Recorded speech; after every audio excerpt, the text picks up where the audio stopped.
Alright, good morning. Babasa po tayo ulit. Lucas, Kapitulo 6, versikulo 1 hanggang 5. So, Luke chapter 6, verses 1 to 5. So, new series. Tapos, babasa na po tayo. Version na babasahin natin, ang Salita ng Diyos or ASD. Gamit natin YouVersion sa Bible app. Kasi yung physical Bible natin, KJV. Wala tayong ASD. Anyways, yung title ng babasahin natin, ang katanungan tungkol sa araw ng pamamahinga, Sabbath. Question about Sabbath. Covered na nito yung verse 1 to 5. Yung ano to, title na nilagay nila rito sa EST. May parallel verses siya sa Matthew chapter 12 verse 1 to 8 at Mark chapter 2 verse 23 to 28. Okay, babasa na po tayo. Mamaya i-correlate natin to sa Exodus chapter 16 verse 22 to 30, tapos Exodus chapter 20 verse 8 to 11. Alright. Isang araw, verse 1. Isang araw ng pamamahinga, napadaan sina Jesus sa isang triguhan. So, sina Jesus, so kasama mga disciples. Namitas ng trigo ang mga alagad niya, disciples, yung mga alagad niya, namitas ng trigo. Kiniskis ito sa mga kamay nila para lumabas yung bunga. Kiniskis ito sa mga kamay nila at pagkatapos ay kinain ng mga butil. Verse 2. Kaya sinabi ng ilang Pariseo, meaning may nakakita sa kanilang mga Pharisees. Kaya sinabi ng ilang Pariseo, bakit kayo gumagawa ng ipinagbabawal sa araw ng pamamahinga? Verse 3. Sinagot sila ni Jesus, hindi ba ninyo nabasa sa kasulatan ang ginawa ni David nang magutom siya at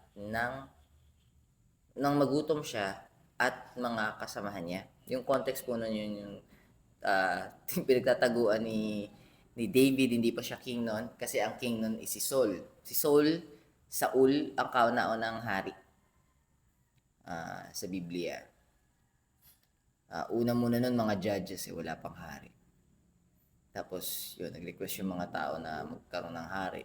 So pinangunahan nila si God, pero may plano naman talaga si Lord. Anyways, si King David, pangalawang hari siya after ni King Saul. Pero si King Saul, Saul is medyo sumama loob kay David. Hindi dahil kay David, dahil unang paninibugo ng damdamin ni King Saul is about dun sa praise na natatanggap ni David compared sa kanya. Tapos doon nagsimula, nag-pile up na yung jealousy, envy, tapos anger na. So yung hinahunt niya si David noong time na yun para mawala na.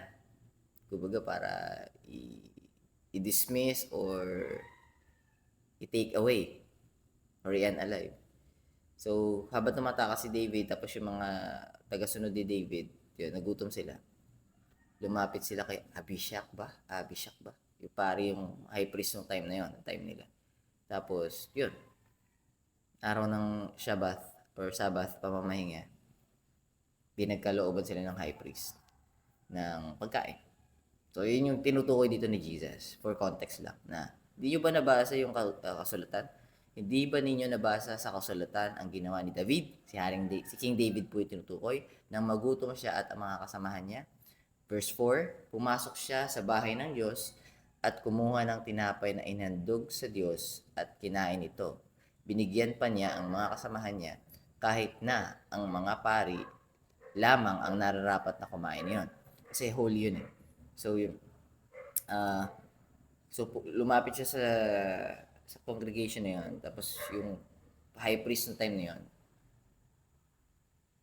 pinagkalooban siya ng showbread. So, Sabbath yun. Tapos, ito, yung mga Pariseo, ito, yung condemn nyo itong mga tagasunod ko, kumakain sila sa araw ng Shabbat. Pero di nyo ba nabasa? Basa kayo ng basa ng salita ng Diyos, pero di nyo ina-apply.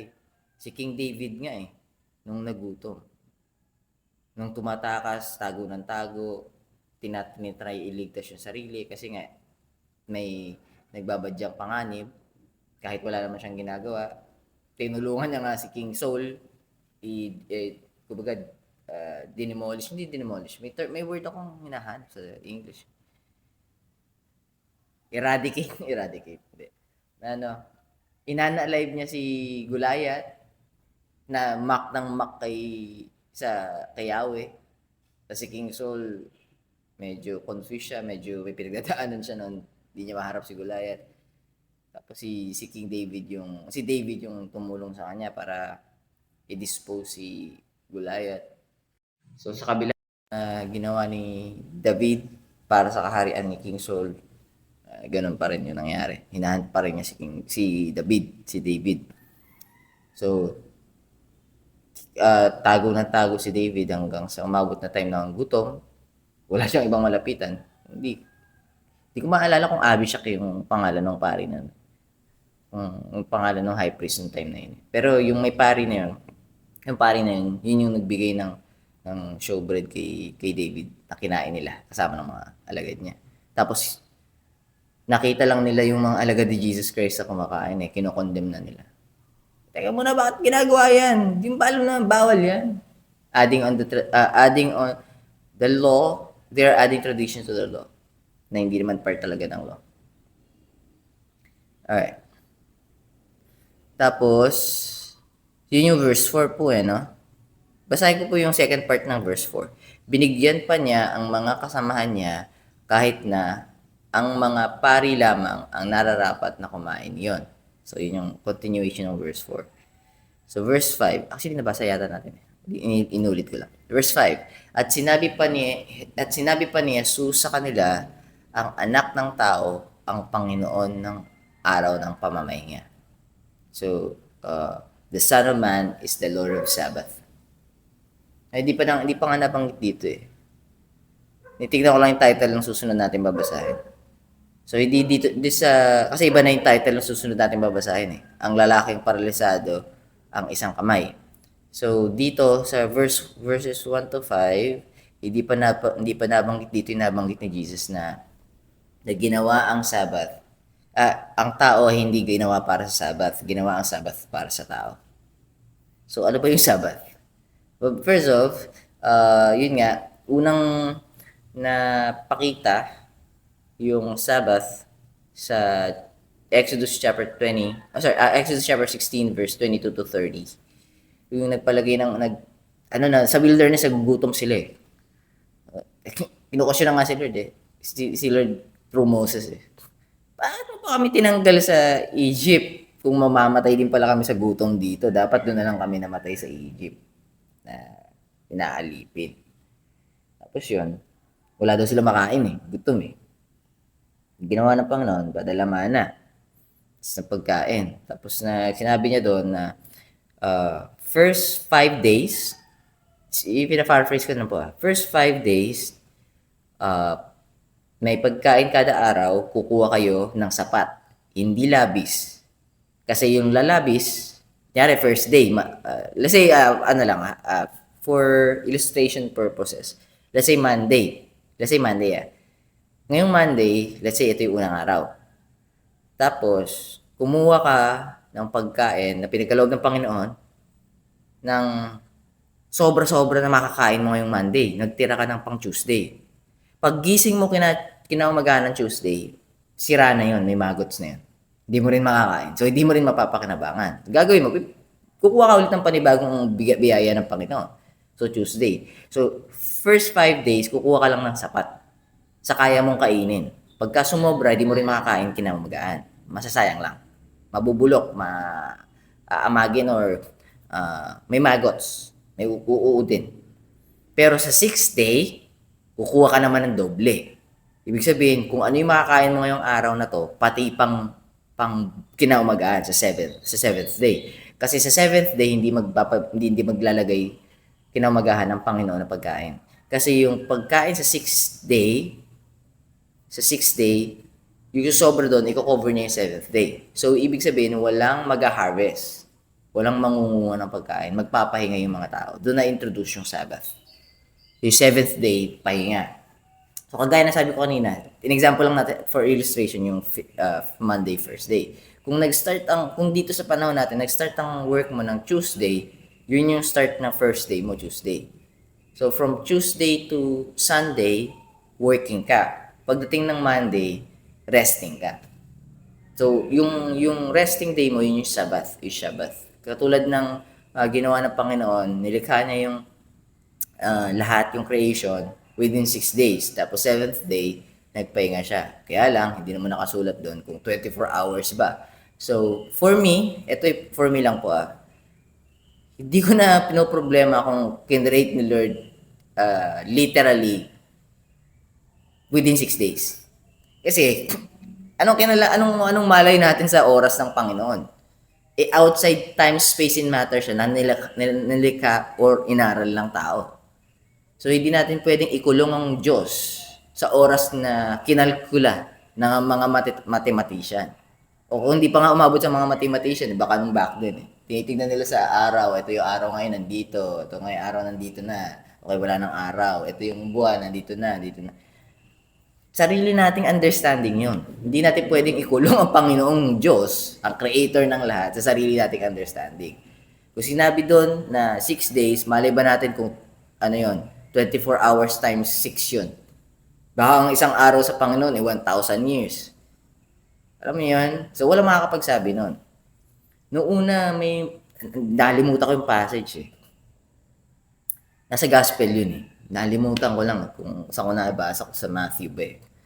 Kasi nung una, sabi ko, siguro Lord, pagdating ko sa kakarian ng langit, diyan ko na lang itatanong yung mga natitirang katanungan ko, if ever meron pa. Pero merong passage na pagdating sa lang, wala kang magiging tanong.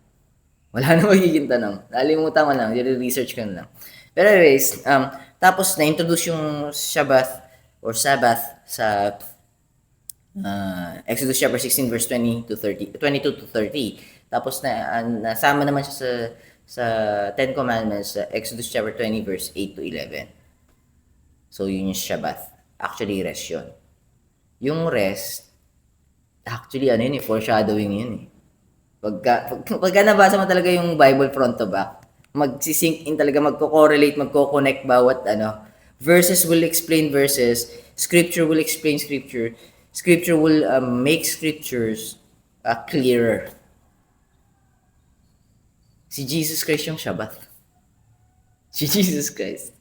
Matthew chapter 11 verse 28, come unto me, all you labor and are heavy laden, and I will give you rest. Yung binabasa ko, yung kinote ko po na yung KJV. Gusto niyo basahin yung ESV, same lang din naman yung sasabihin nun. Iba lang yung pagkakasabi. Pero come unto me. Lapit kayo sa akin. Punta kayo sa akin. Come unto me. All you labor, kayo'y napapagal, nahihirapan, pagod na, and heavy laden, bigat na, and heavy laden. And I will give you Shabbath. And I will give you rest. Para sa akin po ito hindi ko naman kayo pipilitin kung ayaw nyo. Para sa akin, yung Shabbat, si Jesus Christ, ang Panginoon Diyos mismo. Kailangan natin ng pahinga. Kung kailangan ni JB ng pahinga, lapit ako sa Panginoon.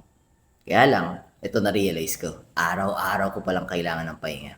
Araw-araw kong kailangan ng, segundo kailangan ko ng pahinga, minuto kailangan ko ng pahinga, oras-oras kailangan ko ng pahinga, araw-araw kailangan ko ng pahinga, linggo-linggo kailangan ko ng pahinga, buwan-buwan kailangan ko ng pahinga, taon-taon kailangan ko ng pahinga. Ano ibig ko sabihin doon? Walang oras na hindi ko kailangan ng Panginoon. Yun yung naunawaan ko nung binasa ko yung Bible front to back. Walang oras, walang even segundo or millisecond, walang milliseconds na hindi ko kailangan yung Panginoon. Nasa Kanya yung kapahingahan. Kaya may peace of mind ako kahit wala akong pera, wala akong kasama sa buhay, mag-isa lang ako sa buhay, may kapayapaan. Although, yung flesh ko nagdi-desire, Lord, talaga bang mag-isa lang ako hanggang sa last day ko? Baka meron. Pero not my will, but your will be done. Yun na yung panalangin ko. Tapos si Satan, binibigyan naman ako ng lustful thoughts. Especially, Lord, pagpahinga mo yung utak ko. Tulungan po. I couldn't face this alone. I need you 100% without a question or without a blemish of a doubt. I need you. Lalong-lalo na pag natetempt tayo ni Satan.